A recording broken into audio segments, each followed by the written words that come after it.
একটা কথা বলে যায়, আমার ভক্ত একা নেই, আমার ভক্তের সাথে মা কালী আছে, আমি থাকি, বাবা ভোলানাথ থাকে। ওকে তুচ্ছ করিস না, ওর অনেক ক্ষমতা, ওর অনেক ক্ষমতা। ও নিজেও জানে না ওর মধ্যে কি আছে। সাধারণ মানুষের মতোই থাকে, সেখানে থাকে, একটু সময় ভুল বোঝে। আমরা তিনজন আছি ওর সাথে, ওকে কে কিছু করতে পারবি না। তোরা তোরা দিয়ে যা, তুই যা করিস। আমার ভক্তের খুব জেদ,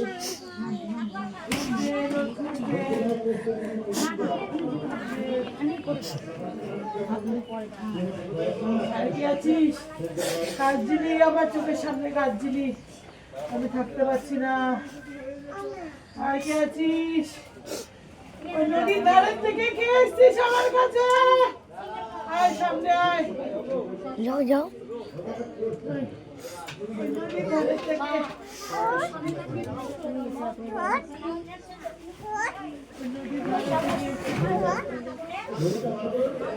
নদীর ধারের থেকে কে আসছিস আমার কাছে? আয়, আমি গেছিলাম মা। আয় সামনে আয়। হ্যাঁ আমি গেছিলাম মা। মা যদি কোনো ভুল হলে আমাকে ক্ষমা করে দিত মা। আমি কোনোদিন মানে সেরকম পুজো কিছু করিনি, আমার মেয়ের মানুষ ছিল, তাই আপনাকে যেভাবে পেরেছি সেভাবেই দিয়েছি মা। কিছু ভুল হলে আমাকে ক্ষমা করে দেবেন মা। বলে দিন এই ভুল হয়েছে, আবার থেকে তুই আমাকে করে দিবি, আমি আবার থেকে আপনাকে করে দেবো মা। যদি কোনো ভুল হয়ে যাবে আবার আমাকে বলুন, আমি আবার করে দেবো। হ্যাঁ মা, হ্যাঁ এই তো এসছে মা। ও কোথায় গো মা? নিয়ে আসো তো।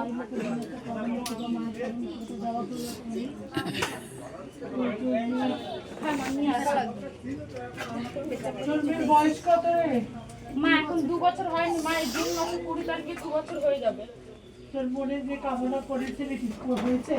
হ্যাঁ মা, ও কথা বলতে পারছিল না, অনেকজন পাড়া প্রতিবেশী বলতো বোবা হবে, এই কারণে আমি বলেছিলাম যদি মেয়ে কথা বলতে পারে, বাবা মা বলতে পারে, মা বলতে পেরেছে, এই কারণে আপনার কামনাটা আমি পূরণ করে দিয়েছি। আমি আর কামনাটা রাখিনি যে কখন শরীর সুস্থ থাকবে না, এখন সুস্থ আছে, এই কারণে মা করে দিয়েছি। কিছু ভুল হলে আপনি বলুন না, আমি আবার করে দেবো। আমার কথা শোন, তোর মেয়ে 2 বছর তো, ও তো এখন কিছু না খেয়ে থাকতে পারবে না, ছোট শিশু তো। হ্যাঁ হ্যাঁ মা, হ্যাঁ মা। ওর যখন 5 বছর হবে, হ্যাঁ ওর গায়ে পুরো বস্ত্র নতুন থাকবে, হ্যাঁ তোর গায়েও নতুন বস্ত্র থাকবে। এই মাকে পেছনে লঙ্কা জল দিয়ে ভালো করে পুজো দিয়ে, ও যেন তোর সাথে যেটুকু টাইম পারে সকালে হলে পুজো দিন, ভালো দিন দেখে পুজোতেই বলছি না, একদম ভালো দিন দেখে ও কথা বলবে। 5 বছর বয়সে ওর নতুন বস্ত্র, নতুন বস্ত্র মাকে এসে যেটাতে খুশি হয়ে তোর লোক চায় মাকে তুই দিবি। আর পেছনে গাছে যে ধান আছে ওই ধানে আমাকে দুধ গঙ্গা জল দিয়ে আর যদি পারিস আমার পেছনে যে ঘট আছে না, ঘটের জলটা যেমন সামনের বছর পারে যাবে, তুই পারবি।